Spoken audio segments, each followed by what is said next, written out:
Maya had always been the kind of person who seemed to have it all together. Growing up in a wealthy, well-connected family, she was used to living a life that many would envy. Her childhood home was a sprawling estate with manicured lawns and crystal chandeliers hanging from high ceilings. She attended the best schools, wore designer clothes, and traveled the world during summer vacations. But beneath the polished surface of her privileged upbringing lay a tension that no one outside the family ever saw, a constant push and pull between Maya's heart and her family's rigid expectations.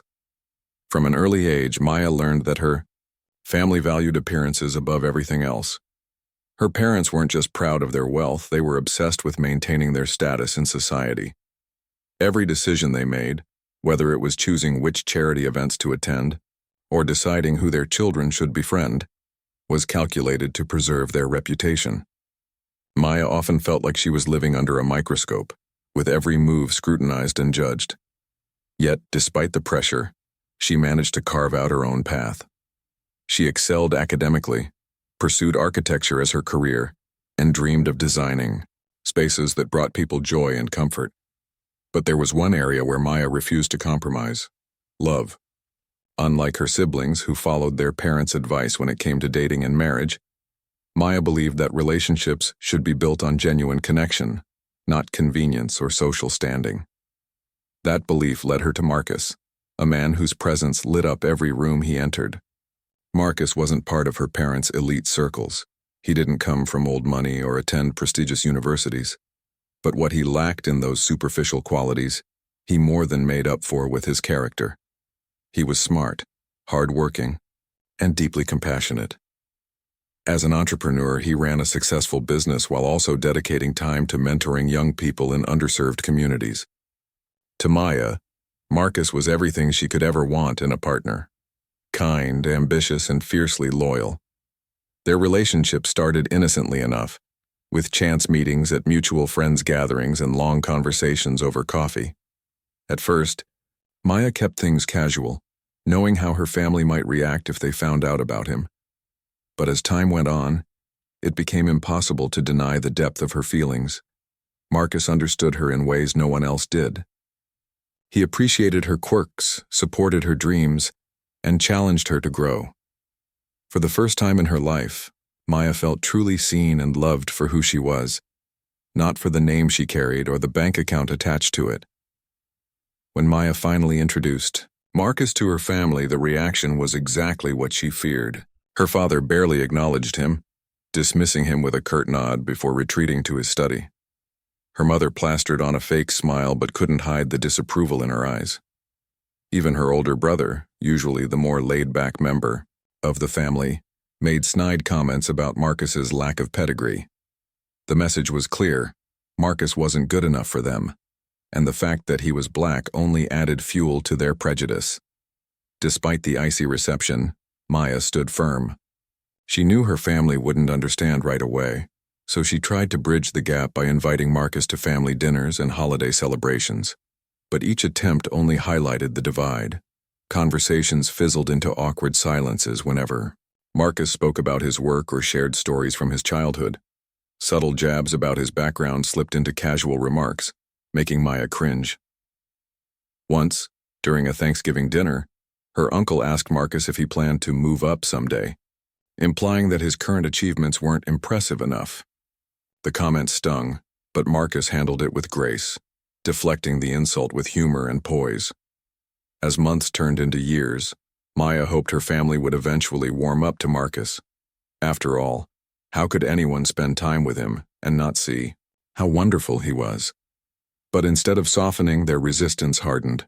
Phone calls became less frequent, invitations dwindled, and holidays grew quieter. It was as though Maya's choice to stay with Marcus had pushed her further away from the people she loved most. Still, she refused to give up on either side. She clung to the hope that love could conquer even the deepest biases. In private moments, Maya sometimes wondered if staying with Marcus meant losing her family forever. Could she really walk away from the people who raised her, who shaped her into the woman she was today? Yet every time doubt crept in, Marcus reminded her why their bond was worth fighting for. He never pressured her to choose between him and her family. Instead, he encouraged her to find a way to reconcile both parts of her life. His unwavering support gave her strength, even on days when the weight of the situation felt unbearable. On the outside, Maya and Marcus appeared to have the perfect life. They bought a charming house tucked away in a quiet neighborhood, filled it with laughter and warmth, and began planning for the future. Friends admired their partnership, calling them one of the happiest couples they knew. Strangers often commented on how well they complemented each other, Maya's calm demeanor balancing Marcus's energetic spirit. To the world, they were proof that love could thrive against all odds. But behind closed doors, the shadow of Maya's family loomed large. Their disapproval lingered like a storm cloud, threatening to rain on the happiness Maya had worked so hard to build. Little did she know, the storm was about to hit full force, and this time it would demand a response she couldn't ignore. One crisp autumn evening, as the golden hues of sunset filtered through the windows of their cozy home, Maya was preparing dinner when the doorbell rang. She wiped her hands on a dish towel and walked to the front door, expecting to see a neighbor, or perhaps a delivery person. Instead, standing on her porch were her parents and older brother, three figures she hadn't seen together in months. Their sudden appearance caught her off guard. None of them had called ahead, nor did they typically visit without warning. Something about their stiff postures and serious expressions made Maya's stomach tighten with unease. "Mom? Dad? What are you doing here?" Maya asked, forcing a smile as she opened the door wider. Her mother stepped inside first, followed by her father, who carried an air of authority that always seemed to fill the room. Her brother lingered behind, looking uncomfortable but determined. They greeted her politely, though there was no warmth in their voices. Without waiting for an invitation, her father took a seat in the living room, while her mother busied herself inspecting the decor, a subtle way of asserting control over the unfamiliar space. Maya offered them tea, trying to mask her growing anxiety. As she poured steaming cups and placed them on the coffee table, her mind raced. Why had they come unannounced? And where was Marcus? Thankfully, he was away on a business trip, which meant she wouldn't have to navigate this unexpected confrontation with him present. Still, the thought of facing her family alone filled her with dread. The conversation started innocently enough, with small talk about work, weather, and other trivial topics, but it didn't take long for her father to cut straight to the point. Setting his teacup down with a deliberate clink, he cleared his throat and fixed Maya with a piercing stare. "We need to discuss something important," he said, his tone leaving no room for negotiation. Maya's heart sank. She already knew what was coming, yet hearing it aloud made her feel like the floor had been pulled out from under her feet. Her father leaned forward slightly, resting his elbows on his knees. "Your mother and I, and your brother too, have been thinking about your situation," he began, choosing his words carefully. "It's clear that things aren't improving between us and Marcus." Her mother chimed in, her voice trembling with emotion. "Maya, sweetheart, we just want what's best for you. This marriage, it's causing so much strain. People talk, you know. They say things. It's not good for our family name." Her words hung heavy in the air, each one laced with judgment and disappointment. Maya clenched her fists under the table, struggling to keep her composure. She had heard these arguments before, countless times over the years, but tonight, they seemed more calculated, more urgent. Her brother added his 2 cents, attempting to sound reasonable. "Look, sis, we're not saying Marcus is a bad guy. He seems nice enough, but let's be real. He's not exactly what we envisioned for you. You deserve someone who can give you everything you've ever wanted: security, status, stability." As if rehearsed, her father nodded solemnly. Then came the bombshell. Reaching into his jacket pocket, he pulled out a sleek leather folder and slid it across the table toward Maya. "Here's what we propose," he said, his voice steady and cold. Inside the folder was a check, an obscenely large sum of money, enough to buy a luxury apartment in the city and fund her career aspirations for years to come. "We're offering you a fresh start," her father continued. "Leave Marcus. Take this money and use it to build the life you deserve. We'll support you every step of the way." Think about it. You'll never have to worry about finances again. You can focus on your dreams without distractions holding you back. For a moment, Maya couldn't breathe. The room spun around her as the weight of their words crashed down like a tidal wave. They weren't just criticizing Marcus anymore. They were actively trying to dismantle her marriage. Worse still, they believed they could bribe her into compliance, reducing her love for Marcus to nothing more than a transactional inconvenience. Her mother reached out, placing a hand on Maya's arm. "This isn't punishment, dear. It's an opportunity, a chance to make things right for yourself, for us, for everyone involved." There was a pleading note in her voice, as if she truly believed she was doing Maya a favor. But Maya wasn't fooled. Beneath the polished veneer of concern lay a deep-seated prejudice, one that viewed Marcus not as a human being but as an obstacle to their idealized vision of her life. It wasn't just about race, though that was undeniably part of it. It was about control. Her family couldn't accept that she had chosen someone outside their influence, someone who represented independence and defiance of their carefully constructed world.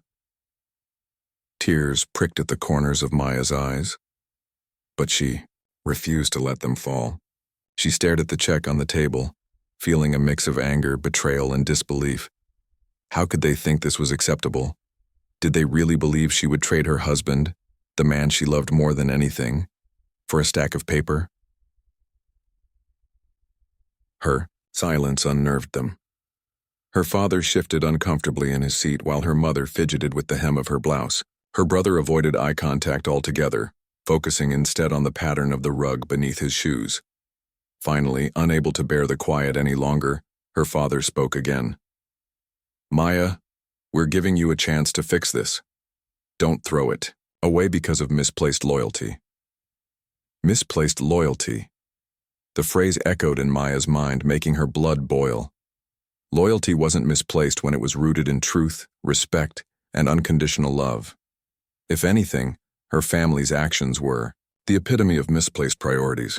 They cared more about appearances and societal approval than about her happiness. Summoning every ounce of strength she possessed, Maya pushed the folder back across the table. "I'm not interested," she said firmly, her voice shaking but resolute. "Marcus is my husband. He's my partner, my best friend, and the love of my life. Nothing, not even all the money in the world, could change that." Her declaration hung in the air like a thunderclap, silencing the room. For a brief moment, shock registered on their faces. Then, just as quickly, their expressions hardened.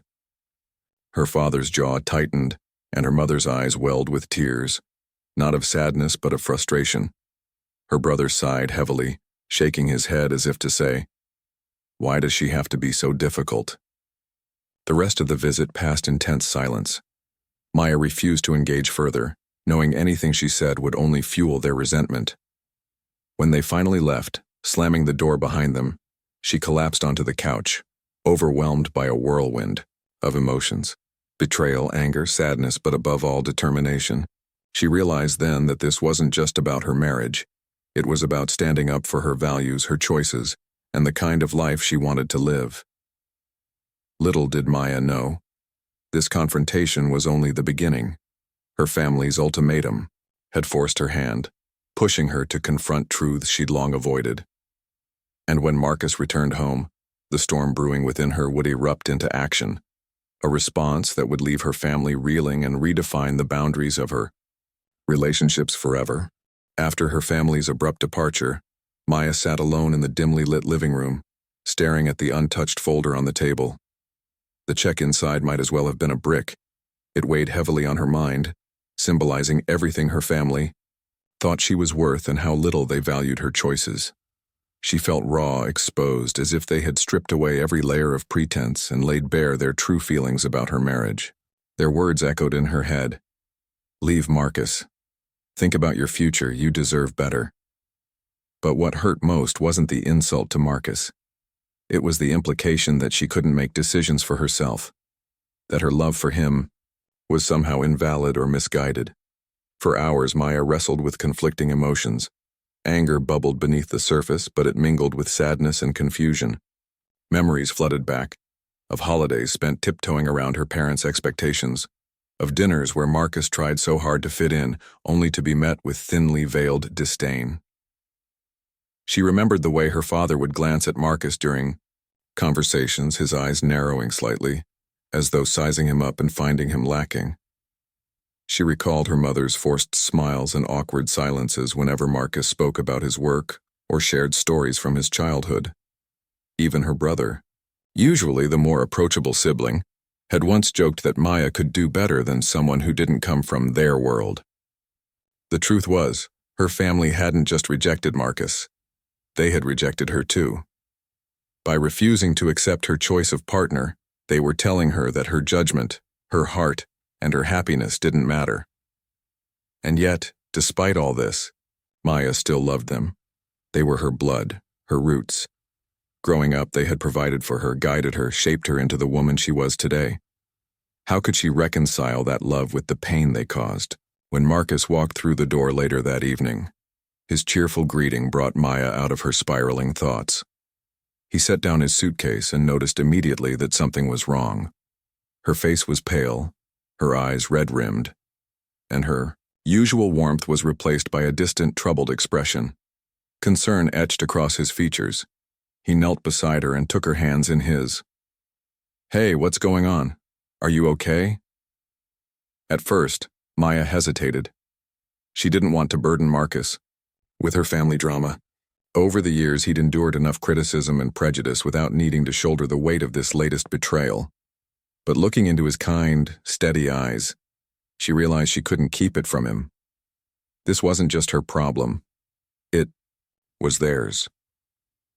Taking a deep breath, she told him everything. The unannounced visit, the bribe, the ultimatum, and the suffocating sense of betrayal that followed. To her relief, Marcus listened quietly, his expression calm but serious. When she finished, tears streaming down her face, he pulled her into a tight embrace. "I'm so sorry you had to go through that," he murmured, stroking her hair. "But let me tell you something. You don't have to choose between us. I'll never ask you to give up your family for me." His words were meant to comfort her, but they sparked something within Maya, a flicker of resolve that grew brighter with each passing second. She pulled back slightly, wiping her tears.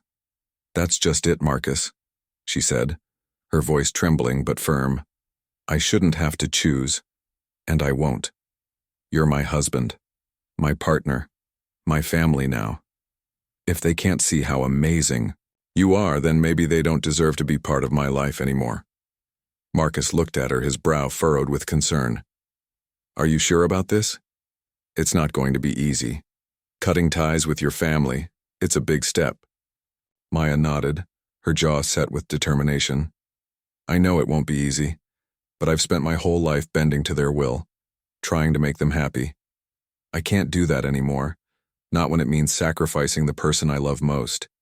I won't let them dictate my life or our future." Inspired by her conviction, Marcus offered his unwavering support. Together they began brainstorming ways to address the situation.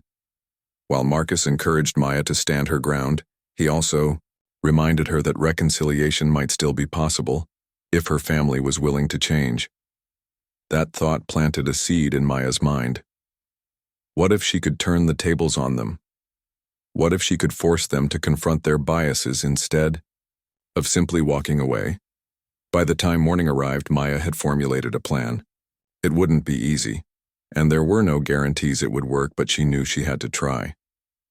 For the sake of her marriage, her self-respect, and perhaps even her family, she needed to take a stand.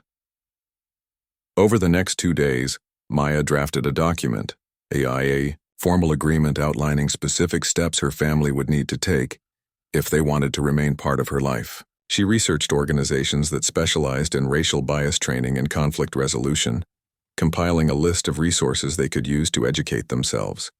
She also included clauses requiring regular family counseling sessions, facilitated by professionals skilled in addressing cultural and relational divides.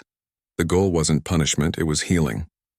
Maya wanted her family to understand why their actions hurt so deeply and to learn how to move forward with empathy and respect. Once the document was complete, Maya called an emergency meeting at her home. She insisted on hosting it in her space, on her terms, signaling to her family that she was taking control of the narrative. When they arrived, her father grumbling under his breath, her mother wringing her hands nervously, and her brother trailing behind sheepishly, Maya greeted them with a calm but steely demeanor. Gone was the timid daughter who sought their approval. In her place stood a woman ready to defend her life and her love. She invited them to sit in the living room, where Marcus joined her on the couch, holding her hand firmly. His presence sent a clear message. He wasn't going anywhere. After offering them tea, Maya placed the document on the coffee table in front of them. Her father eyed it suspiciously, while her mother glanced at it with apprehension. Before either could protest, Maya launched into a heartfelt speech. "I love you all," she began, her voice steady despite the lump in her throat. "You're my family, and nothing will ever change that.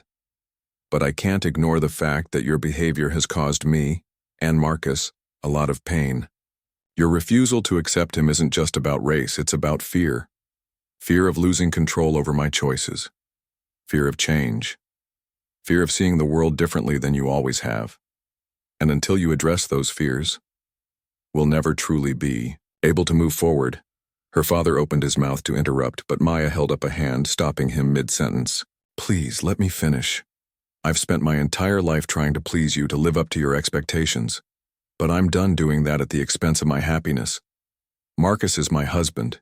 He's non-negotiable. If you want to be part of my life, you'll need to accept that. And if you're serious about repairing our relationship, I've outlined some steps we can take together." With that, she slid the document toward them. Her mother picked it up hesitantly, scanning the pages with wide eyes. Her father snatched it from her hands, skimming it quickly before slamming it back onto the table. "This is ridiculous," he snapped. "You think we're going to attend some sensitivity training because of him?" "Yes," Maya replied, her tone unyielding. "If you want to stay in my life, this is the only way. I'm not asking you to agree with me. I'm asking you to listen. To learn. To grow. Because right now your prejudice is tearing us apart.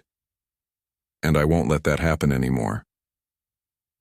The room fell silent, the tension thick enough to cut with a knife.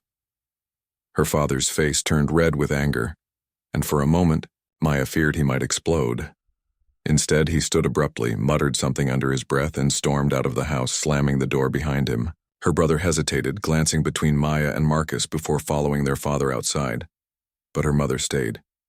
Tears streamed down her face as she stared at the document, her hands shaking. Finally, she looked up at Maya, her voice barely above a whisper. "I don't know if I can do this," she admitted, "but I don't want to lose you either." Maya reached out, taking her mother's hand in hers. "You won't lose me," she promised. "But things have to change. We can't keep pretending everything is fine when it's not. This is our chance to start over, to build a relationship based on honesty and understanding." As her mother nodded slowly, tears still falling, Maya felt a glimmer of hope. It wouldn't be easy, and there were no guarantees her father or brother would come around. But for the first time, she felt empowered. She had drawn a line in the sand, refusing to let anyone diminish her worth or her love. Whatever happened next, she knew she had made the right decision, for herself, for Marcus, and for the future she envisioned together. The days following the meeting were a whirlwind of emotions for Maya. Her father's explosive exit and her brother's silent retreat left her feeling both vindicated and heartbroken. On one hand, she was proud of herself for standing firm and setting boundaries. On the other, the fractures in her family felt more pronounced than ever. Her mother, however, remained a glimmer of hope. Though visibly shaken by the confrontation, she hadn't walked away, at least not immediately.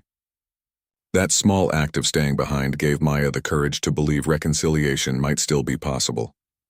Over the next few weeks, Maya focused on implementing the steps outlined in the agreement she'd presented to her family. She reached out to several organizations specializing in racial bias training and conflict resolution, carefully selecting programs that balanced education with empathy. These weren't punitive measures designed to shame her family. They were tools meant to foster understanding and bridge the gap between them. At the same time, she arranged for weekly counseling sessions facilitated by a licensed therapist skilled in addressing cultural and relational divides. The counselor, Dr. Elena Patel, came highly recommended and had experience working with families navigating similar challenges. Maya sent her mother a detailed schedule of the first session, along with a heartfelt note encouraging her to attend. To her relief, her mother agreed, albeit reluctantly. Her father, predictably, refused outright, dismissing the entire process as unnecessary nonsense. Her brother wavered, torn between loyalty to their father and his growing unease about the rift within the family. In the end, he chose to sit out the first session but promised to consider joining later if progress was made. The day of the first counseling session arrived, and Maya prepared herself mentally for what lay ahead. She knew it wouldn't be easy. Confronting deep-seated biases rarely was, but she also understood that meaningful change required patience and persistence. Marcus accompanied her, offering quiet support as they drove to Dr. Patel's office. His presence was a source of strength, reminding Maya why she was doing this in the first place. When they entered the cozy, neutral-toned room where the session would take place, Maya's mother was already seated, looking nervous and out of place. She clutched her purse tightly, her knuckles white, and avoided eye contact with Marcus. Awkward introductions followed, with Dr. Patel skillfully easing the tension by guiding everyone through an icebreaker exercise. Slowly, the rigid atmosphere began to soften, though the underlying discomfort lingered. Dr. Patel started the session by asking each person to share their perspective on the current state of their relationships. Maya spoke first, explaining how her family's rejection of Marcus had affected her emotionally and psychologically. She described the loneliness of feeling caught between two worlds, the life she shared with Marcus and the expectations imposed by her upbringing. Her voice trembled at times, but she maintained her composure, determined to communicate honestly. Her mother listened intently, tears welling up in her eyes. When it was her turn to speak, she admitted, "I never wanted things to get this bad. I didn't know how to handle everything. Your father has always been so set in his ways, and I went along with it because I thought it was best for the family. But seeing you stand up like this, it makes me realize how wrong we've been." Marcus chimed in next, speaking softly but firmly. He acknowledged the pain caused by prejudice and microaggressions, but emphasized his desire to move forward constructively. "I understand where your fears come from," he said, addressing Maya's mother directly, "but I also believe people can change when they're willing to listen and learn. All I've ever wanted is for us to find common ground." As the session progressed, Dr. Patel guided the conversation toward exploring the root causes of their biases. She asked probing questions about societal conditioning, generational attitudes, and the fear of losing control over familiar structures. For Maya's mother, these discussions were revelatory. She confessed to harboring unexamined prejudices rooted in her own upbringing, a realization that brought both guilt and clarity. "I guess I've spent my whole life believing certain things without questioning them," she admitted, "and now I see how those beliefs have hurt you, Maya. I'm so sorry for that." Though progress was slow, the session ended on a cautiously optimistic note. Maya's mother agreed to continue attending future meetings, and even hinted that she might try to persuade her husband to join eventually. It was a small victory, but one that gave Maya renewed hope. In the weeks that followed, the counseling sessions became a regular fixture in their lives. Each meeting uncovered new layers of misunderstanding and offered opportunities for growth. One particularly poignant moment occurred during the third session when Dr. Patel introduced an exercise called walking in someone else's shoes. Participants were asked to imagine themselves in another person's position and reflect on how it felt. For Maya's mother, stepping into Marcus's perspective proved transformative. She broke down in tears as she recounted imagining the discrimination he likely faced daily, not just from strangers, but from people who were supposed to love him. "He deserves better," she whispered, looking at Marcus with genuine remorse. "You both do." These breakthroughs didn't happen overnight, nor did they erase years of hurt. But they laid the foundation for healing. Maya noticed subtle shifts in her mother's behavior outside of therapy, too. During a subsequent family dinner, her mother surprised everyone by actively engaging Marcus in conversation, asking thoughtful questions about his work and interests. While her father continued to resist participating, his absence allowed space for others to grow closer. Meanwhile, Maya's brother began attending sessions sporadically, encouraged by their mother's openness. Though initially defensive, he gradually warmed to the idea of confronting his own biases. One evening, after a particularly intense discussion about systemic racism, he pulled Maya aside and apologized. "I don't think I fully understood before," he admitted, "but I'm trying to now, for you, and for Marcus." By the 6th session, the transformation within the family dynamic was undeniable. Conversations flowed more naturally, laughter returned to their gatherings, and there was a newfound sense of mutual respect. Even Maya's father, though still resistant, softened slightly after hearing secondhand accounts of the progress being made. Though he hadn't yet agreed to attend a session himself, he stopped making overtly hostile comments about Marcus, which Maya considered a step in the right direction. Through it all, Maya remained steadfast in her commitment to creating a brighter future, not just for herself and Marcus, but for her family as well. She knew the journey wasn't over. There would always be moments of tension and missteps along the way. But for the first time, she felt confident that love and understanding could prevail, even in the face of deeply ingrained prejudice. As the final session drew near, Maya reflected on how far they'd come. What had once seemed impossible now felt attainable, a family united not by perfection, but by the willingness to grow together. And in that unity, she found a profound sense of peace, a testament to the power of resilience, forgiveness, and unwavering love. The final counseling session marked a turning point for Maya's family, but it was only the beginning of their journey toward true reconciliation. While significant progress had been made, Maya knew that healing wasn't something that happened overnight. It required consistent effort, patience, and a willingness to confront uncomfortable truths head-on. As Dr. Patel wrapped up the last official meeting, she reminded everyone that growth didn't end with therapy. It continued in everyday interactions, choices, and conversations. With that advice echoing in their minds, Maya and her loved ones stepped back into their lives, ready to face whatever challenges lay ahead. Over the following months, the changes within the family became more apparent. Her mother, once hesitant and unsure, emerged as an unexpected advocate for Marcus. She began inviting him to events he'd previously been excluded from, such as holiday gatherings and milestone celebrations. At first, these invitations felt awkward. Marcus could sense the lingering tension in some corners of the room. But over time, they grew warmer and more natural. His charm and genuine interest in others helped break down barriers, earning him respect even from those who had initially doubted him. One particularly memorable moment came during a summer barbecue at Maya's childhood home. Her father, who still hadn't attended any counseling sessions, made a rare appearance. He kept his distance, standing near the edge of the patio with a drink in hand, watching silently as Marcus mingled with guests. When Marcus approached him later, offering a polite greeting, her father responded with a curt nod. But then, almost imperceptibly, his demeanor softened.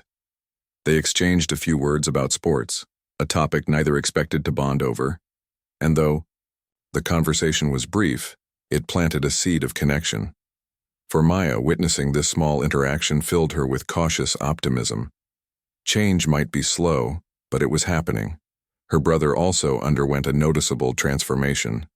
Once quick to echo their father's disapproval, he now actively sought opportunities to bridge the gap between himself and Marcus. During one family dinner, he surprised everyone by bringing up a business idea he thought Marcus might find interesting. The two men spent the rest of the evening brainstorming possibilities, their shared enthusiasm creating a camaraderie that hadn't existed before. Maya watched with pride, realizing how far her brother had come in overcoming his biases. Despite these positive developments, not everything was smooth sailing. There were still moments of friction, reminders of the deep-seated prejudices that couldn't be erased entirely. Comments slipped occasionally, offhand remarks about how far we've come, or comparisons to other couples that hinted at lingering doubts.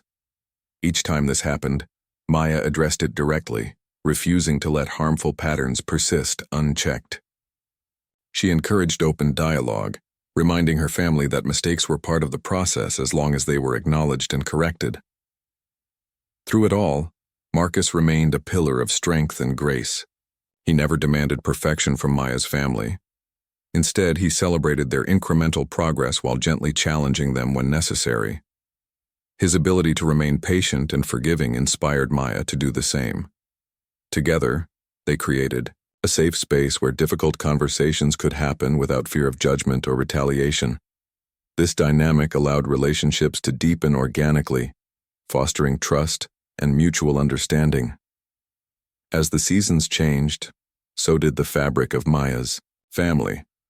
Holidays, which had once been sources of stress and conflict, transformed into occasions of joy and togetherness. One Christmas, her mother insisted on hosting the celebration at Maya and Marcus's home, a symbolic gesture that spoke volumes about her acceptance of their life together.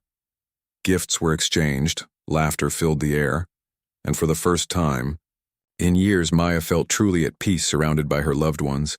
Even her father, stubborn as ever, showed signs of softening. Though he continued to avoid formal counseling, he began making small gestures of goodwill. A handwritten note arrived in the mail one day, simply saying, "Thank you for sticking with us." Another time, he called Maya unexpectedly just to ask how work was going, a rarity given his usual aloofness. These acts may have seemed minor to outsiders, but to Maya, they represented monumental shifts in her father's perspective. Amidst these changes, Maya and Marcus focused on building their own future. They started talking seriously about expanding their family, dreaming of raising children who would grow up in a world shaped by love, inclusivity, and resilience. Knowing that their kids would inherit a blended heritage, they vowed to instill in them the values of empathy, courage, and self-worth. They envisioned a household where differences were celebrated rather than feared, a stark contrast to the rigid conformity Maya had grown up with. Looking back on the journey, Maya marveled at how much had changed, not just in her family but within herself. She had entered adulthood seeking approval from those around her, afraid to rock the boat or challenge societal norms. But through her relationship with Marcus, she discovered a strength she didn't know she possessed. Standing up to her family taught her that love wasn't about sacrificing your identity for the sake of harmony. It was about finding partners who supported you unconditionally while inspiring you to become the best version of yourself. For Marcus, the experience reinforced his belief in the power of perseverance. He often told Maya, "People can surprise you if you give them a chance to grow." And indeed, her family had surprised him in ways he never anticipated. Their transformation wasn't perfect, nor was it complete, but it was real. And that mattered more than anything. In the end, Maya realized that redemption wasn't about erasing the past or pretending wounds didn't exist. It was about acknowledging pain, learning from it, and choosing to move forward with compassion and hope. By refusing to compromise her values or abandon her loved ones, she had forged a path that honored both her roots and her dreams. And as she stood on the porch of their cozy home one crisp autumn evening, watching Marcus playfully toss leaves into the air while her mother laughed nearby, Maya felt a profound sense of gratitude. Life wasn't perfect, it never would be, but it was rich with love, resilience, and promise. Against all odds, she had built a family that reflected who she truly was: strong, brave, and unapologetically authentic.